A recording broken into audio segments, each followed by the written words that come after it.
et sa joyeuse équipe pour votre nouvelle pantalonnade animée Chromatographe. Et je sais pas si vous avez remarqué, mais en ce moment le cinématographe rencontre un succès des plus flamboyants. Ah ouais! No use to keep your seat, for you simply can't control your feet when rest and sleep is all tattoo. Que de temps a passé en effet depuis le temps où nous nous brisions le dos sur les kinétoscopes d'Edison. Mon père en avait les lombaires qui trépidaient. Que de temps a passé depuis les articles dithyrambiques de la presse qui s'enthousiasmaient devant le réalisme des premières projections. Aujourd'hui, le cinématographe est partout, dans toutes les villes et dans tous les esprits, et malgré sa relative jeunesse, on a déjà l'impression qu'il a toujours fait partie du paysage. Tout ou presque a déjà été dit sur le cinématographe, mais il reste pourtant une des merveilles les plus fascinantes et mystérieuses de notre époque. Si mystérieuse qu'encore aujourd'hui, il est très compliqué de lui donner une définition définitive. Simplement parce que cela nécessite au préalable de répondre à une question dont la réponse paraît évidente mais qui n'est pas tant que ça. Qui a inventé la cinématographie? Essayons donc une bonne fois pour toutes de régler la question. Messieurs, êtes-vous disposés? Certainement. Plus que jamais, je reviens de la selle.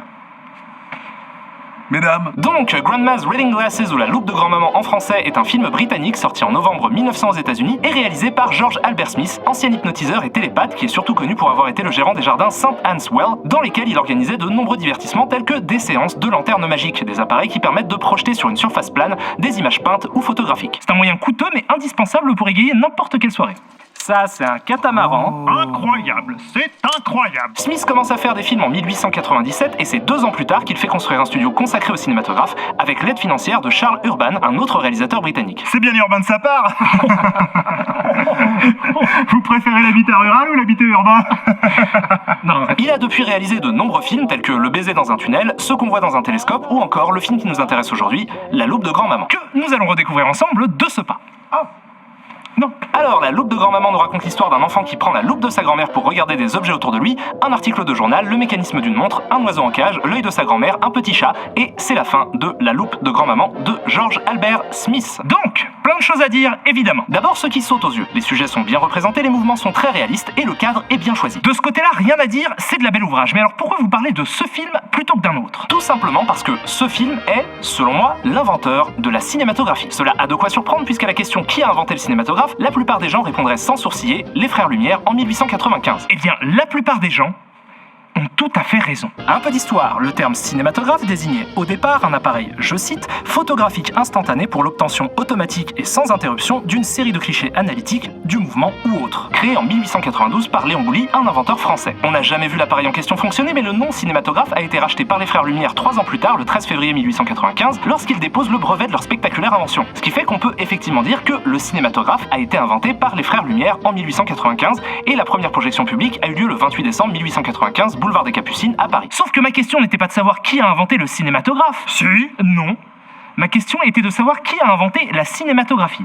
Ah. Et oui, puisqu'il y a bien sûr une différence entre l'appareil, le cinématographe, et l'art de faire des films, la cinématographie. La question naturelle qui vient maintenant est donc, dans l'immensité des vues que nous propose le cinématographe, qu'est-ce qui relève de la cinématographie? Georges Méliès, fantastique réalisateur malheureusement tombé dans l'oubli, classifiait déjà en 1907 les différents types de vues proposées par le cinématographe. Il avait trouvé 4 catégories. Les vues de plein air, qui reproduisent les scènes de la vie usuelle, les vues scientifiques, qui reproduisent le mouvement dans le but de l'étudier, les vues à sujet composé, où les actions sont préparées, comme au théâtre, et enfin les vues dites à transformation ou vues fantastiques, qui utilisent des trucages. Et de ces 4 catégories, il est indéniable que l'une d'elles rencontre un succès stupéfiant et sans commune mesure avec celui des autres. Puisqu'aujourd'hui, le gros de la production cinématographique et les films qui font le plus se déplacer les foules sont des sujets composés. Il est donc légitime de considérer ces vues comme celles qui sont le plus représentatives de ce que pourrait être un art cinématographique. Il serait alors simple de trouver quelle est la date de naissance de la cinématographie. Ce serait celle de la sortie de la première vue à sujet composé. Sauf que les choses ne sont pas aussi simples. Parce qu'au début du cinématographe, les vues à sujet composé se confondent régulièrement avec les vues de plein air, les deux pouvant être visuellement similaires. Par exemple, la sortie des usines Lumière, que tout le monde comprend comme une vue de plein air, est en réalité une vue à sujet composé où l'action a été préparée avant d'être jouée. Et lorsque les vues à sujet composé étaient faites d'un point de vue unique, comme le simple enregistrement d'une activité théâtrale, la qualité artistique de l'œuvre ne dépendait que du sujet filmé par le cinématographe. Mais à partir de La Loupe de Grand-Maman, qui est le premier film à proposer une alternance de points de vue dans une unité de lieu,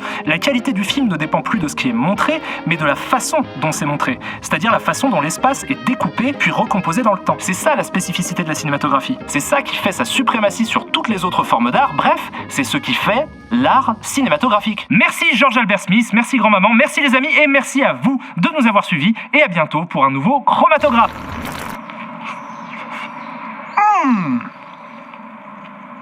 C'est une succulence. Quel est son patronyme? Je sais pas, j'ai pas encore réfléchi. Et là, c'était... pas très très intéressant. J'ai rien compris. Ouais, c'était effectivement assez nul. Et je sais pas en quoi c'est censé nous apporter une solution. C'était pas censé nous apporter une solution. C'était censé nous donner une impulsion. Maintenant, il faut que vous parliez d'un film. Ok, lequel ? C'est comme vous voulez. Moi j'ai une idée.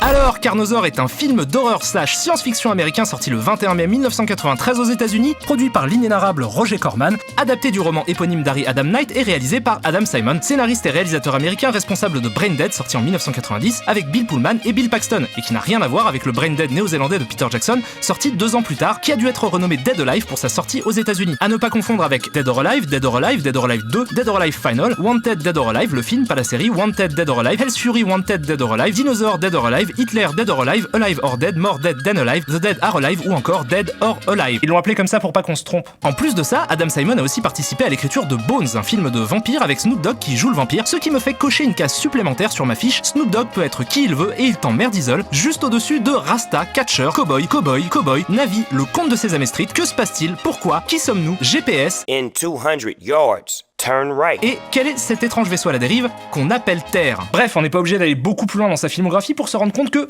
les films d'Adam Simon ne sont pas vraiment rentrés dans l'histoire. Par contre, on se souvient volontiers de lui pour les quelques caméos qu'il fera dans des films d'autres réalisateurs, comme là, dans le fantastique The Player de Robert Altman, et parce qu'il a, et c'est assez rare, inspiré un archétype de personnage, celui du producteur ou réalisateur de films qui galère à Hollywood, dont vous pouvez voir un exemple dans le personnage interprété par Justin Theroux dans le sublime Mulholland Drive de David Lynch, que tout le monde vous a déjà recommandé 1000 fois et que je vous recommande à mon tour une 1001e fois. Mais il est temps d'arrêter de tourner autour du pot. Tourner autour du pot, putain, je viens de comprendre le sens de l'expression et c'est dégueulasse en fait. Ah, je déteste les fleurs. Mais il est temps d'arrêter de tergiverser comme des gros tas de merde et de regarder dans les yeux l'horreur avec un grand O. H. Carnosaur. Donc, Carnosaur commence dans les locaux de Nice, une start-up jeune et dynamique, dans laquelle officie le docteur Jane Tiptree, en VO, Triptree en VF, une scientifique célèbre pour avoir trouvé des alternatives génétiques aux pesticides agricoles et accessoirement pour avoir fait disparaître une sous-espèce d'insecte entière de la surface de la planète à l'occasion de sa thèse de doctorat. Je le mets dans mon CV. Je le mets pas dans mon CV. Ce qui, évidemment, lui attire l'inimitié de tout un tas de militants écologistes et l'attention du gouvernement qui garde un œil sur elle et sur ses activités du moment dans un bureau qui respire la bienveillance. Des activités qui consistent principalement, et c'est ce sur quoi va reposer toute l'intrigue du film, à essayer de recréer des dinosaures. Pourquoi? On verra plus tard. Comment? C'est la question que je vous pose. Voyage dans le temps pour aller chercher des bébés dinos? Plus con. Voyage dans le temps pour aller chercher Shirley et Dino? Encore plus con. Des poulets. Des poulets. Des poulets. Des poulets. Non mais c'est pas si fou que ça. Hein.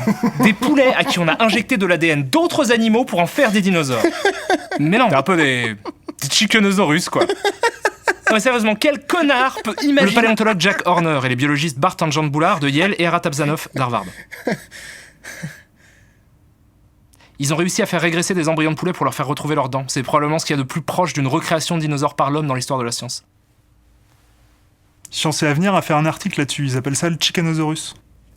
Franchement, j'en ai rien à foutre, c'est des charlots. Pour un bon chickenosaure, il vous faut donc 14% d'autruche, 13% d'iguane, 14% de vautour, 15% d'albatros, 14% de pélican, 14% de crocodile et 16% de dinde, ce qui fait de la dinde l'ingrédient principal du dinosaure. Pour faire une bonne dinde, faut l'élever comme dans le temps, à l'herbage. Quand vous imaginez un dinosaure, essayez donc de penser à une grosse dinde. Attends, t'as dit quoi? Une grosse dinde.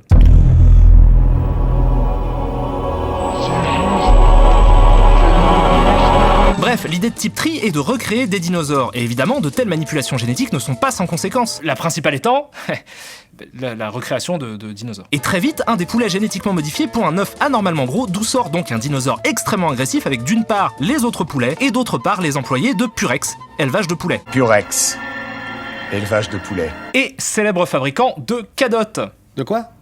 Des réservatifs. C'est pour mettre sur des dénisses. Hein? Des bites.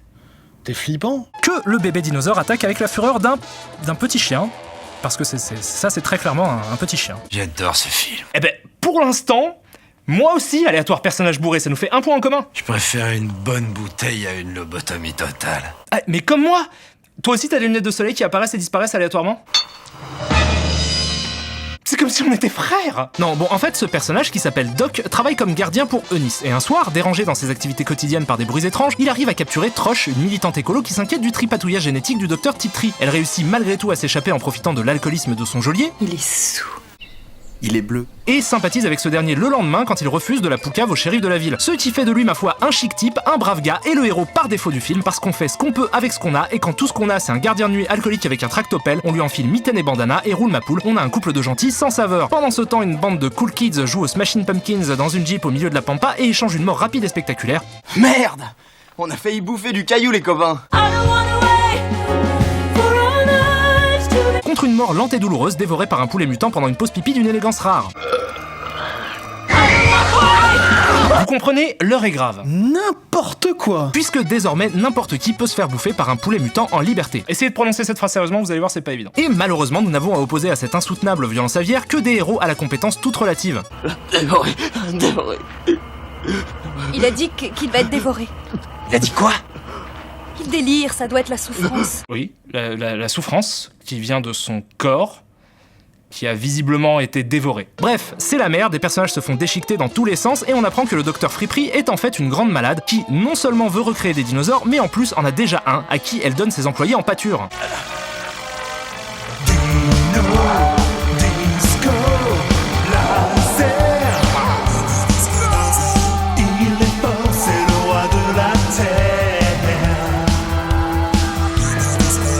Ok, alors Gilles, je sais pas où tu vas avec ça, mais t'as peut-être une carrière. On a donc désormais un grand méchant à détester en la personne du docteur Friperie, un groupe de gentils qui se compose non seulement de Trush et de Doc, mais aussi du shérif de la ville qui prend tous ces événements avec un calme admirable. Tiens, des dinosaures.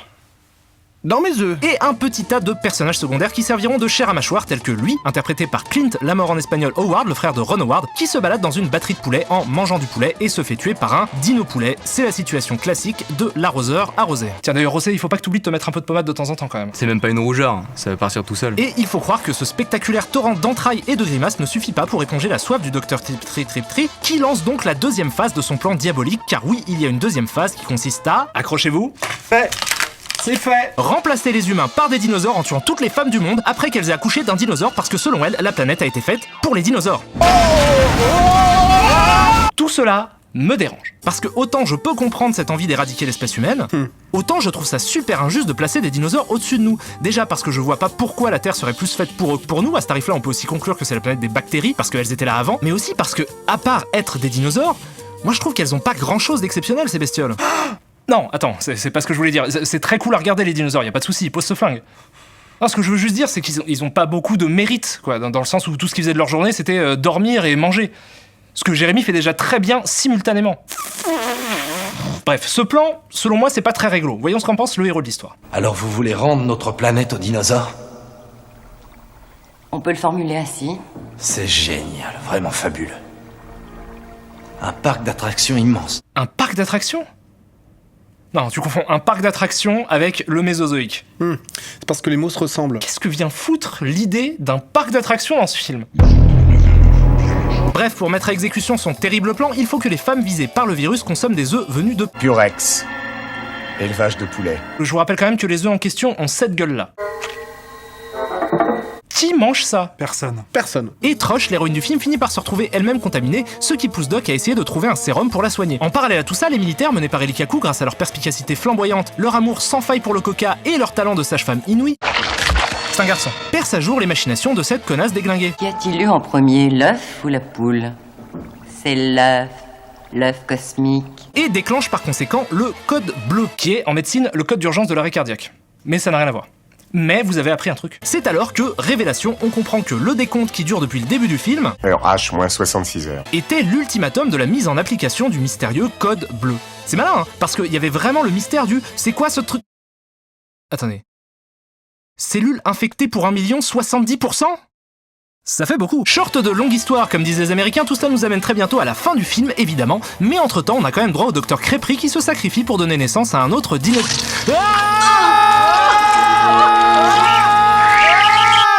C'est Alien, non ? C'est Alien, ça ressemble à Alien. Et notre affaire se termine sur une bagarre entre l'héroïque couple et un gros dino. Petite originalité, il l'éventre à l'aide d'un trago...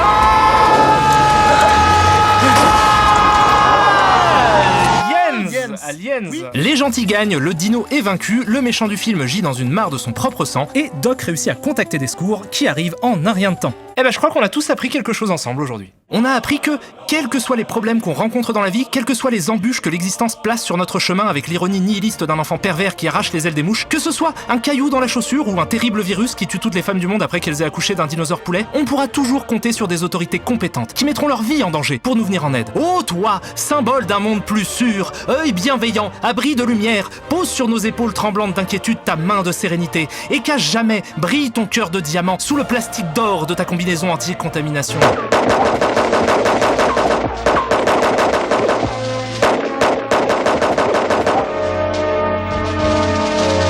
Alors, mais attendez, parce qu'il est peut-être pas mort, parce qu'en fait, si on regarde vraiment très précisément où sont situés les impacts...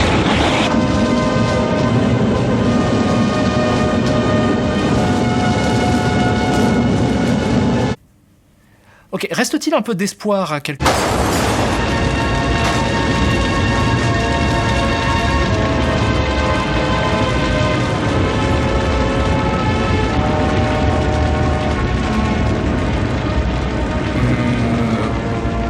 Ok, et alors, donc, non, je crois que là, c'est... Bah là, ça a l'air fini, hein. C'est ça, là, c'est le générique qui défile. Et c'est la fin de Carnosaur et de mon innocence. Mais c'est aussi le début d'une grande aventure. Puisque oui, contre toute attente, et je suis sûr que ça vous surprendra, Carnosaur a été plutôt correctement reçu par les spectateurs, puisqu'il rapportera en tout plus d'1 700 000 $ pour 850 000 $ de budget. Pas le carton du siècle, mais un joli petit x2 d'argent qui a permis la mutation du film en franchise avec 2 suites, Carnosaur 2 et Carnosaur 3 Primal Species, et 2 spin-offs, Raptor en 2001 et The Eden Formula en 2006. 4 films donc qui réussissent tous avec brio à être nettement moins bien branlés que l'original. Ce qui ne signifie pas forcément que l'original soit spécialement bien branlé. Mais force est d'admettre qu'il avait pour lui déjà l'avantage d'être le premier, ça c'est évident, mais aussi la sincère envie de s'amuser avec des gros dinos en plastique. Les bestioles ont d'ailleurs été confiées à John Carl Bickler qui, non content d'être lui-même réalisateur, connu notamment pour Vendredi 13-7, Le Premier Troll parce que le monde est petit, et Ghoulies 3 Ghoulies Go to College que j'ai renommé Était-ce vraiment nécessaire 2, est également un spécialiste des effets spéciaux qui, au moment de la sortie de Carnosaur, était déjà au générique de dizaines de films, du très sympathique From Beyond aux portes de l'au-delà de Stuart Gordon à l'improbable Garbage Pail Kids, adaptation cinématographique de la série de cartes à collectionner Les Crados, qui mettait en scène des bébés dégueulasses qui parodiaient les Cabbage Patch Kids, une série de poupées déjà pas mal chelou. Une des plus effroyables saloperies qui se soit abattues sur les années 90, et croyez-moi je les ai vécues, c'était un déluge. Non, tout le monde aime les crados. Non. Mais si, c'était trop bien. Non, toujours pas. T'as raison, c'était de la merde. Je me suis forcé à aimer parce que je pensais que ça me donnait l'air cool, mais il me faisait super flipper. Ils sont partout. N'exagère pas non plus. Ils sont partout. C'est juste que personne ne les voit. Quand vous regardez un film, vous vous dites « Oh tiens, c'est le petit gosse en fauteuil roulant, il discute avec des copains à lui. » Mais moi, tu sais ce que je me dis ? Je me dis Yann Plane, Éric Hochet, Philippe Sanslip, Robert Pissotière, Natacha de Gouttière, Edgar Tollard. Arrête, tu vas les invoquer. Tu vois, ça fait peur. Bref, je disais que avant de bosser sur les dinos de Carnosaur, John Carl Bickler avait quand même une certaine expérience du métier. Ma question est donc toute simple. Comment en est-on arrivé là ?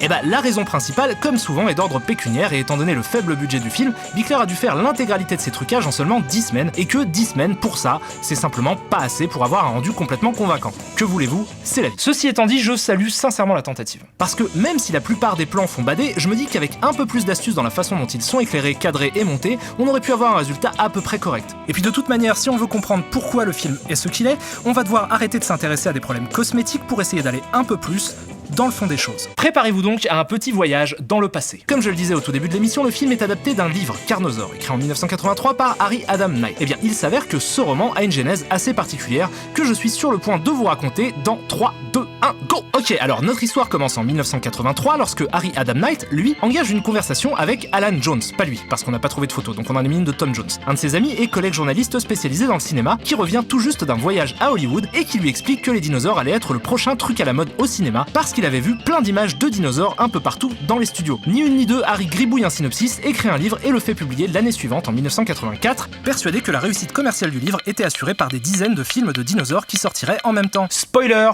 Ce n'est pas arrivé. En fait, le seul film de dinosaures sorti en 1984, c'est Baby, Secret of the Lost Legend, qui, on peut se l'avouer aujourd'hui, n'a pas vraiment laissé une empreinte impérissable dans l'histoire de l'image animée, même si j'admets volontiers être séduit par le nouveau logo qu'ils ont fait pour la ressortie en DVD du film. J'aime bien le choix des couleurs, l'agencement du truc, l'idée de la silhouette et tout. C'est très joli. C'est pas mal, ouais. Bref, on aurait pu en rester là avec un livre qui fait un bide, mais parfois, l'histoire est d'humeur chafouine. Et quelques années plus tard, au début des années 90, Harry est contacté par l'équipe de Roger Corman qui lui demande de lui écrire un scénario adapté du roman pour en faire un film. Harry accepte et à partir du moment où il livre le scénario à Corman, c'est silence radio, il a plus de nouvelles. Ça sent pas bon. Et en plus de ça, il commence à entendre des rumeurs qui disent que le film va être ridicule. Ça sent encore moins bon. Mais quelques semaines plus tard, Alan Jones, le journaliste qui avait prévu le boom des dinosaures de 1984, revient le voir et lui dit qu'il vient de faire un autre voyage à Hollywood et qu'il a eu l'occasion de voir l'équipe des effets spéciaux de Carnosaur le film et que... eh ben ça rend pas mal du tout. Ah, ça commence à ressentir meilleur. Et dans la foulée, il tombe sur plusieurs critiques plutôt bonnes à propos du film. Ah là, ça sent presque bon. Jusqu'à ce qu'il reçoive un coup de fil d'Alan Jones qui lui dit qu'il vient de voir le film et que, je cite, c'est de la merde. Et ça repue à tout jamais. Au final, Harry Adam Knight a été voir le film lui-même et a conclu, effectivement, c'est de la merde, mais de la merde intéressante. Ce que je retiens de toute cette histoire, c'est 1. Ne jamais faire confiance à quelqu'un qui ressemble à Tom Jones. Non, attends, il ressemble pas vraiment à Tom Jones. Et 2, je suis plutôt d'accord. Le film est assez nul, mais il y a des trucs intéressants. Et si c'était intéressant, au moins intriguant. Et notamment, ce qui m'a particulièrement intrigué la première fois que j'ai vu le film, c'est ce plan de fin. Je sais pas si tout le monde le ressent comme moi, mais ce plan de fin n'a strictement rien à foutre dans Carnosaur. Déjà, il est 5 fois trop déprimant pour le ton du film, au même titre que toute la séquence de fin par ailleurs. Et en plus, il a l'air nettement plus symbolique que tous les autres plans, qui la plupart du temps servent à nous montrer les personnages avancés dans l'intrigue, sans aucune vraie audace stylistique de quelque forme que ce soit. Vraiment, ce dernier plan m'intrigue, donc j'ai envie de prendre un moment pour me pencher dessus. Alors déjà, il faut que j'explique ce qu'il montre. Ce petit garçon espiègle que vous voyez brûler dans les flammes purificatrices des sbires d'Elikaku s'appelle Alfred Inhuman. On sait pas exactement d'où il vient, mais il est surtout connu pour avoir été utilisé comme mascotte du magazine américain Mad, qui est très peu connu chez nous, donc pour que tout le monde comprenne bien ce que représente Alfred Inhuman,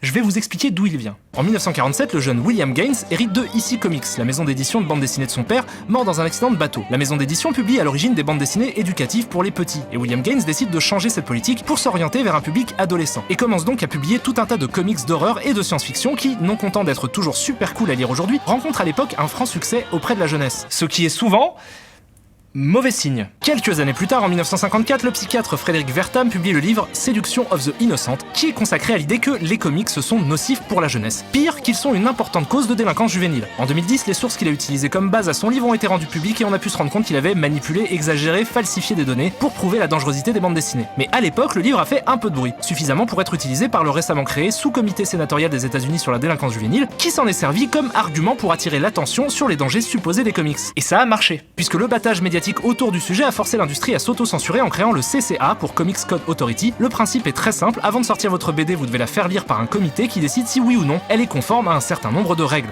Et si c'est le cas, vous avez droit à un joli sceau de la CCA qui valide l'inoffensivité de votre production artistique. Et on peut imaginer que c'est pas grand chose, et même que c'est pas plus mal qu'il existe une signalétique qui prévienne les gens de ce qu'ils vont lire, parce que visiblement une couverture comme celle-là ne suffit pas. Mais sauf que c'est pas si simple. Parce qu'en pratique, les bandes dessinées qui n'avaient pas ce sceau de la CCA étaient simplement et purement refusées par les kiosques, ce qui, la plupart du temps, équivalait à la mort pure et simple de l'œuvre en question. Un système d'autocensure donc aussi efficace que de la vraie censure d'État et dont les règles semblaient parfois viser spécifiquement les publications EC Comics. Plus le droit de dessiner des vampires, des loups-garous, des monstres, plus le droit de se moquer d'une figure d'autorité quelle qu'elle soit, plus de mauvaises fins que des happy end. Le code allait même jusqu'à interdire des mots comme terror, horror ou encore le terrifiant crime. Ce qui, vous en conviendrez, est plutôt chiant quand vos publications les plus célèbres s'appellent Vault of Horror, Crypt of Terror ou Crime Suspense Stories. Ce qui devait arriver arriva, les ventes des bandes dessinées EC Comics se sont effondrées et elles ont toutes disparu en même temps, à une exception près. Une seule BD EC Comics a continué à se vendre correctement. Une BD satirique qui avait cartonné quelques mois plus tôt avec la parodie Super Duper Man et qui s'appelle Mad.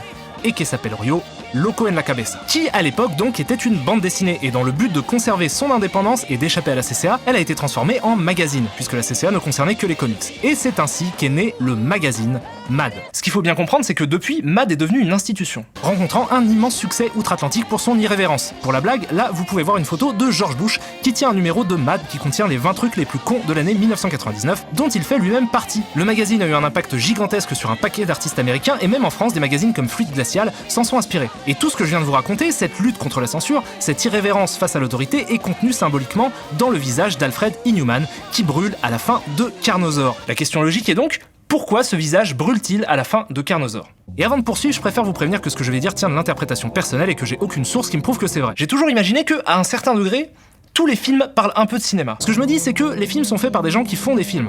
Wow. Et on met toujours un peu de soi dans les films qu'on fait. Ça veut dire que les choix que font les créateurs d'un film dépendent de ce qui se passe dans leur vie. Et évidemment, leur vie tourne, au moins en partie, autour du cinéma. Il est donc souvent très intéressant d'essayer de comprendre un film à l'aune de ce qui se passait au même moment dans l'industrie du cinéma. C'est pas évident parce que tous les types de cinéma ont des façons différentes de réagir à ce qui se passe dans leur industrie. Par exemple, vous pouvez noter que lorsqu'Hollywood subit une crise majeure, il réagit par la démesure en essayant de proposer un spectacle plus long, plus grand, plus spectaculaire. C'est ce qui s'est passé dans les années 60 à cause de l'explosion de la télévision. Mais sauf que là, on n'est pas dans ce monde-là. Là, on est dans le monde des petits budgets, des dinosaures en plastique et des plans nichons. On est dans le monde de Roger Corman. Un monde qui, au moment de la sortie de Carnosaur, n'était pas au mieux de sa forme. L'âge d'or des productions Corman semblait toucher à sa fin pour deux raisons. Déjà, la mort des drive-in, les cinémas en plein air où vous pouviez mater un film sans sortir de votre bagnole, et surtout à cause du fait que les films que faisait Corman, des films d'horreur, de SF, de monstres, avaient été récupérés par les studios qui en avaient fait des blockbusters. Donc vous voyez où je veux en venir. Je comprends ce plan comme une mise en garde ou du moins un constat sur l'assassinat du cinéma de genre à petit budget décomplexé et contestataire des productions Corman par les studios et leurs blockbusters. Et effectivement, je trouve ça assez intéressant. Et surtout, je salue le jusqu'au boutisme de la démarche parce que toute la séquence de fin du film dans laquelle s'intègre ce plan est spectaculairement dépressive. C'est pas juste que ça se finit mal, ça c'est un truc plutôt convenu, mais elle utilise un procédé que je trouve nettement plus cool. Je sais pas si ça a un nom en fait, mais je suis sûr que vous avez tous en tête des exemples de films qui l'utilisent. L'idée est de proposer une fin réaliste dans un film qui ne l'est absolument pas, parce que ça permet de mettre deux violences en confrontation. On passe 2 heures à nous faire flipper avec des gros monstres dégueulasses et on se sert de la fin pour nous livrer une violence beaucoup plus crue et beaucoup plus crédible qui, comme elle arrive à la fin, apparaît comme la pire des horreurs. L'exemple le plus connu de ça se trouve dans La Nuit des Morts Vivants de George Romero. À la fin du film, alors que le héros a survécu à une attaque zombie, il est assassiné par une milice qui le prend pour un mort-vivant. Le choc thermique provoqué par ce retour au réel a souvent été interprété comme un commentaire engagé sur les problèmes raciaux américains de cette époque-là. C'est une manière de nous propulser hors du film, comme si l'univers du film nous rappelait à l'ordre sur sa propre condition d'œuvre de fiction. Et même si Carnosaur est franchement raté à bien des niveaux, j'avoue qu'il y a une intention derrière qui mérite d'être analysée. C'est cool, hein? On a parlé de plein de trucs. Ouais. Mais c'est pas fini. Ouais, mais alors là, tout de suite, je me sens pas d'embrayer sur les suites. Enfin, franchement, c'est vraiment pas agréable à regarder. Je parlais pas de ça. Attrape.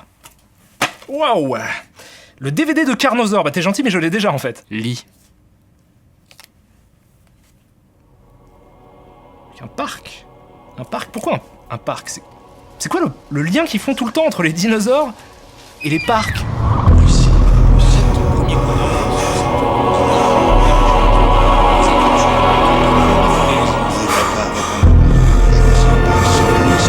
Jurassic Park. Mais oui! Jurassic Park. C'est un plagiat de Jurassic Park. Alors, oui, mais pas que. Car, comme tu peux le constater, le film est sorti le 21 mai 1993 aux États-Unis, soit pratiquement 3 semaines avant Jurassic Park, qui lui est sorti le 9 juin 1993. Ah donc c'est pas un plagiat? Si. Parce que si on se penche un peu plus sur les dates, on constate que le tournage de Carnosaur commence le 30 novembre 1992, soit le dernier jour de tournage de Jurassic Park. Et c'est pour ça que Corman a voulu adapter le livre. Ça lui a donné une base pour coiffer Jurassic Park au poteau en profitant de sa hype. J'en veux pour preuve le choix de caster Diane Ladd dans un rôle important, la mère de Laura Dern qui joue le docteur Eddie Sattler dans Jurassic Park. Ça, c'est une démarche qu'on peut critiquer, mais force est de constater que c'est aussi un gros doigt d'honneur au studio. Mais c'est quoi ce truc de finir les phrases des gens? Vous avez été élevé par des porcs ou quoi? Mais effectivement, je pense que le film contient un doigt d'honneur au studio, doublé d'un constat amer sur sa propre mort, ce qui en fait un film crépusculaire et assez désespéré, comme le dernier rot ensanglanté d'un système qui agonise. Et quoi de mieux qu'une histoire qui tourne autour de la fin de l'espèce pour illustrer ça? Je sais pas. L'histoire a choisi de retenir Jurassic Park et d'oublier Carnosaur, sûrement parce que l'un est fantastiquement bien fait et que l'autre ressemble à Carnosaur, mais je pense que les deux films offrent des perspectives différentes sur la situation du cinéma de leur époque. Dans Jurassic Park, le personnage de John Hammond représente selon moi l'enthousiasme de Spielberg à l'idée de pouvoir offrir des spectacles plus vrais que nature aux spectateurs. Ainsi, il peut incarner son émerveillement initial et les doutes qu'il ressent au moment où il est dépassé par sa propre création. Et devant Carnosaur, on a un autre discours qui illustre un autre point de vue et qui sert un autre objectif. Ça en fait pas un film réussi pour autant, mais ça en fait un intéressant objet de réflexion. Et devine quoi, selon moi, c'est le cas de tous les films. Comprendre l'histoire du cinéma comme une succession de réalisateurs importants qui inventent des choses importantes dans des films importants est une immense erreur. Que ces grands films servent de repères qui nous permettent de nous situer, ok, mais considérer que ce sont ces films qui constituent l'histoire du cinéma est complètement irréaliste. Déjà parce que ça nous fait tous passer à côté de films négligés qui disparaissent dans l'oubli, mais surtout parce que ça donne une vision biaisée de ce qu'est le cinéma. Ça donne l'impression que les choses changent par à-coup. Mais en vrai, c'est pas que les choses changent au cinéma, c'est que tout est tout le temps en train de changer. Et essayer de trouver sa date de naissance est absurde simplement parce que ça part part de l'idée qu'il en a une. Or, selon moi, le cinéma n'est jamais né. Il est juste un échantillon d'un très long continuum de pensée humaine qui a toujours eu pour objectif de reproduire du mouvement. Et on retrouve des traces de ça aussi bien dans le cinématographe des Frères Lumière en 1895, dans les travaux de Muybridge 15 ans avant, et on pourrait remonter comme ça jusqu'au thaumatrope préhistorique ou aux premières narrations graphiques de la grotte de Chauvet qui datent de plusieurs dizaines de milliers d'années avant Jésus-Christ. Ce que je dis, c'est que donner une date de naissance au cinéma, et donc en conclure une définition, consiste en réalité à échantillonner un flux de pensée qui traverse l'histoire de l'humanité. Et ce processus a toujours été fait à partir de jugements de valeur. On a deux cases, bon film et mauvais film, on trouve des points communs entre ceux qui sont dans la case bon film, et à partir de ça, on établit une théorie sur ce qu'est le cinéma. Le problème, c'est que même s'il existe un bon goût absolu, ces critères sont forcément arbitraires. Tu m'as perdu, Haro ensanglanté. En fait, essaye d'imaginer le cinéma comme de la couleur. Imagine que chaque film est une nuance de couleur. On a tous nos couleurs préférées, et parfois on aimerait sûrement que notre monde ne soit fait que de cette couleur. Mais il y a un moment où il faut commencer à admettre que ce serait n'importe quoi. Tu veux une preuve ? Cette photo. Oh putain! Ouais, c'est chaud. Mais une couleur, c'est pas une chose physique posée sur des objets, c'est une sensation. Une sensation qui naît dans la perception humaine. Pour que l'expérience du film existe, il faut ce que l'équipe du film propose, ce que notre œil reçoit et ce que notre cerveau comprend. Et c'est cette somme qui constitue le film, et sur laquelle nous appliquons un jugement ou une critique. Mais ce corpus de films auquel on choisit de donner de l'attention n'a pas vraiment d'importance, parce que tant qu'on parle d'un film, on parle de cinéma. Et si on parle de cinéma, on fait vivre le cinéma. Tout le cinéma. Et ça inclut les films qu'on déteste. Leur plan est niqué depuis le début, parce qu'il contient sa propre mort. Carnosaur est l'œuvre d'un pseudonyme. Harry Adam Knight s'appelle en réalité John Brosnan. Mais s'intéresser à ce film-là te fera forcément rebondir sur autre chose. Tant qu'il y aura des gens pour voir des films et en parler, quels que soient les films en question, le cinéma continuera à exister de la plus infecte mère de chef-d'œuvre ultime et... Eh ben tout le monde gagne. Mais si tout le monde gagne... Personne ne perd. Bingo. Donc on a gagné. Tringo. Cool. Fais une boum. Allez. On a tous dans la tête une envie de faire la fête. Bien assez de galères, night and day. À Paris, à New York, exilé. Sans trou, on peut plus y penser. C'est pour ça qu'on s'éclate. D'une basket super classe. Amour, musique, tout est magique, baby. Tout est ok quand t'es over sur la piste. Déviation, ton slalom, c'est magique. Musique, yeah, yeah, yeah, yeah, yeah. Dance, dance, magic music.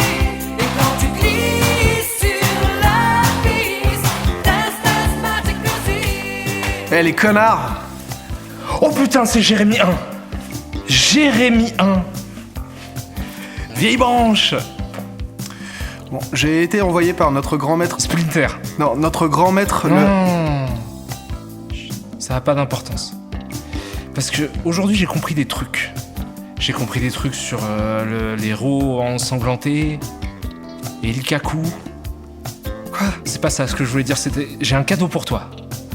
Non, mais... Si? Ouais, donne ta main. Parce que j'ai réfléchi et en fait, il n'y a pas de raison de se prendre la tête pour des affaires de genre ah, j'aime pas ce film-ci, j'aime pas ce film-là. Ça a aucune importance. Ce qui est important, c'est que toi, tu sois heureux. C'est vraiment très gentil. Et en plus, ce pins, c'est vraiment le dernier qui me manque. You motherfucker! Non, mais tu fais chier là! Ouais, et là je crois qu'il est temps pour moi de me désolidariser de cette petite entreprise. C'était néanmoins fort sympathique. À refaire.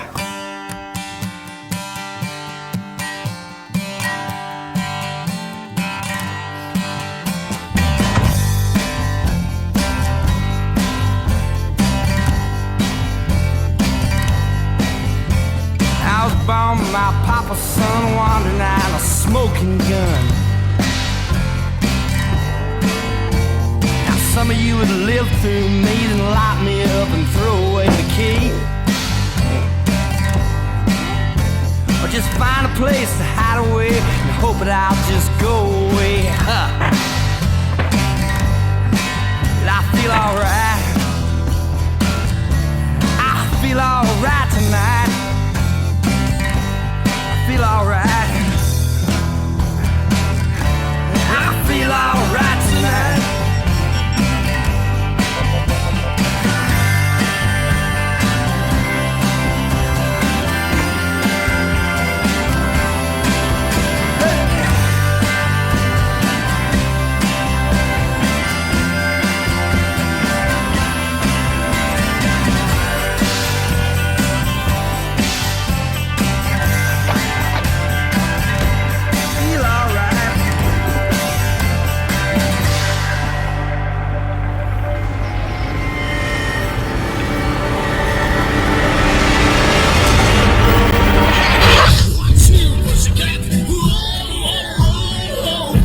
you, pussycat.